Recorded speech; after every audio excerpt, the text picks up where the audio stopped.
అన్నమయ్య జిల్లా మదనపల్లి పట్టణంలో నిన్న రిషిక అనేటువంటి ఒక చిన్న తల్లికి జరిగినటువంటి సంఘటనని భారత కమ్యూనిస్టు పార్టీ సిపిఐగా పూర్తిగా వ్యతిరేకిస్తున్నాం.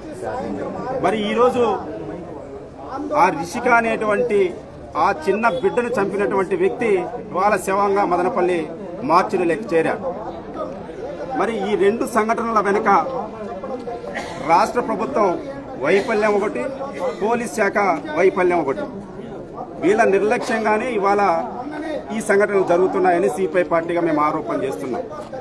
మరి రాష్ట్రంలో విచ్చలవిడిగా గంజాయి వ్యాపారం జరుగుతుంది. మదనపల్లి పట్టణంలో కూడా గంజాయి వనంగా మదనపల్లి మారిపోయింది. ఇవాళ నిందితుడు తాగినటువంటి మత్తులో, గంజాయి తాగినటువంటి మత్తులో అత్యంత అమానవీయంగా క్రూరంగా అమ్మాయిని చంపి ఒక డ్రమ్ములో పెట్టి అదే రూమ్లో మందు తాగుతున్నాడంటే మరి రాష్ట్ర ప్రభుత్వం వైఫల్యం కాదా?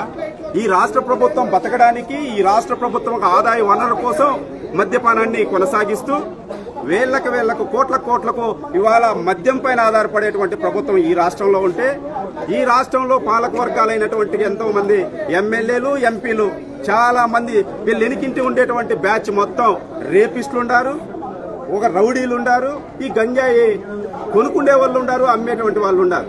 మరి మీకు బాధ్యత లేదా?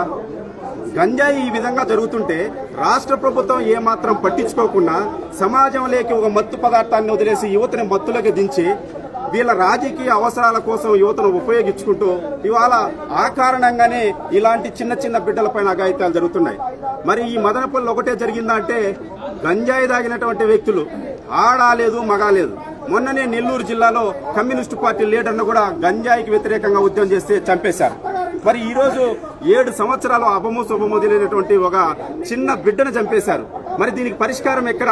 చాలా మంది అడుగుతున్నారు, మీడియా మిత్రులు కూడా అడుగుతున్నారు.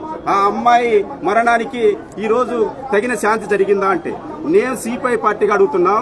100 సంవత్సరాలు బతికేటువంటి ఒక ఆడబిడ్డని చంపేసినాడంటే అతను గంజాయి మత్తులో చంపాడు. అతను చనిపోవడానికి పరిస్థితులు ఏవైనా కావచ్చు, కానీ ఈరోజు ఆ అమ్మాయి ప్రాణాన్ని తీసుకొచ్చి వాళ్ళ తల్లిదండ్రులకు ఇవ్వగలుగుతుందా? దీనికి వ్యవస్థలో ఉన్నటువంటి లోపాలే కదా. ఇవి రాష్ట్ర ప్రభుత్వం గంజాయిని కంట్రోల్ చేయడంలో రాష్ట్ర ప్రభుత్వం ఫెయిల్యూర్ అయింది. ఒక పక్క పోలీసులు గంజాయి విక్రయించేటువంటి వాళ్ళని కానీ గంజాయి తాగే వాళ్ళని కంట్రోల్ చేయడంలో పోలీసు వ్యవస్థ కూడా పూర్తిగా ఫెయిల్యూర్ అయింది. ఇంకో పక్క హోంమంత్రి గారేమో చెప్తున్నారు ఈ రాష్ట్రంలో గంజాయే లేదని. మరి ఈ అన్నమయ్య జిల్లా ఎస్పీ గారైతే పెద్ద కట్టలు చూపించారు గంజాయి దొరికిందని, వారం రోజుల క్రితమే చెప్పారు. అంటే తప్పుడు ప్రచారం. ఈ రాష్ట్రంలో గంజాయి లేదు, మా ప్రభుత్వం చాలా బాగా పరిపాలన చేస్తుందనేటువంటి పద్ధతుల్లో ఎక్స్పోజ్ చేసుకోవడానికి ఒక రాష్ట్ర హోంమంత్రి గారు తప్పుడు ప్రచారం చేస్తున్నారంటే ఇంతమంటే పనికిమాలటువంటి విషయాలు ఏమన్నా ఉందా? మరి మీకు ఈ రోజుకైనా ఈ రాష్ట్ర ప్రభుత్వానికి గంజాయిని నివారణ చేసేటువంటి యాక్షన్ ప్లాన్ ఏమన్నా ఈ రాష్ట్ర ప్రభుత్వం దగ్గర ఉందా? మరి ఇదే వ్యక్తి అనేక సార్లు పోలీస్ స్టేషన్లకు కంప్లైంట్లు వచ్చాయి. ఇతను గంజాయి మత్తుల్లో ఆడవాళ్లపైన అఘాయిత్యాలకు పాల్పడుతున్నాడు, ఆ వీధిలో తిరగడానికి కూడా ఇబ్బందులు ఉన్నాయని పోలీస్ కంప్లైంట్లు ఇస్తే కూడా మరి పోలీస్ యంత్రాంగం ఎందుకు పట్టించుకోలేదు? ఈ రోజేమో వాళ్ళకి మేము న్యాయం చేశామంటే ఏ విధంగా పూయిన ప్రాణాన్ని అతను తప్పు చేశాడు, చనిపోయాడు, దానికి మేము వ్యతిరేకం కాదు. బట్ ఆ ఆడబిడ్డ ఏం తప్పు చేసింది? ఆ తల్లిదండ్రులకి కడుపు కోతను ముదిలిచ్చింది ఈ సమాజం కాదా? ఈ సమాజాన్ని రూల్ చేస్తున్నటువంటి మీ ప్రభుత్వాలు, పాలకులు కాదా? మరి ఇప్పటికైనా గంజాయిని మీరు నివారించుకున్నా, గంజాయిని అరికట్టుకున్నా మేమేదో గొప్పగా పరిపాలన చేస్తున్నామంటే మరి ఈ ఉన్మాదం, మీరు ఈరోజు ఉన్మాది చనిపోయినాడు, ఉన్మాదం చనిపోలేదు. ఈ ఉన్మాదం వేరే రూపంలో కూడా వస్తుంది. రాష్ట్ర ప్రభుత్వానికి, ఈ రాష్ట్ర ప్రజలపైన ఏ మాత్రం చిత్తశుద్ధి ఉంటే గంజాయిని నివారించండి. ఈ రోజు ఈ రాష్ట్రం గంజాయి వనంగా మారింది.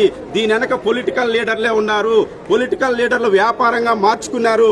దీన్ని మీరు నియంత్రించకుండా మీరు ఎన్ని చేస్తే కూడా ఈ సమాజానికి రేపొద్దున్నే ఈ ప్రాంతంలో, ఈ రాష్ట్రంలో ఉన్నటువంటి ఏ మహిళకి కానీ ఏ ప్రజలకు కానీ ఏమాత్రం రక్షణ లేదు.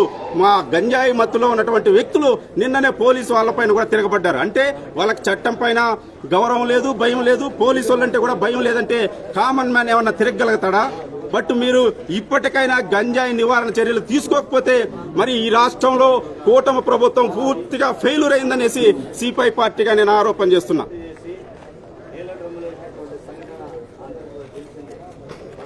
బాగానే వచ్చిందా? సోది వచ్చేసింది. లేదు సరిపోయింది బాగా. ఎందుకు ఇది ఒకటి ఫినిష్ కాలేదా? అది ఒకసారి ఫినిష్ అయిపోతుంది, ఫినిష్ చేయి.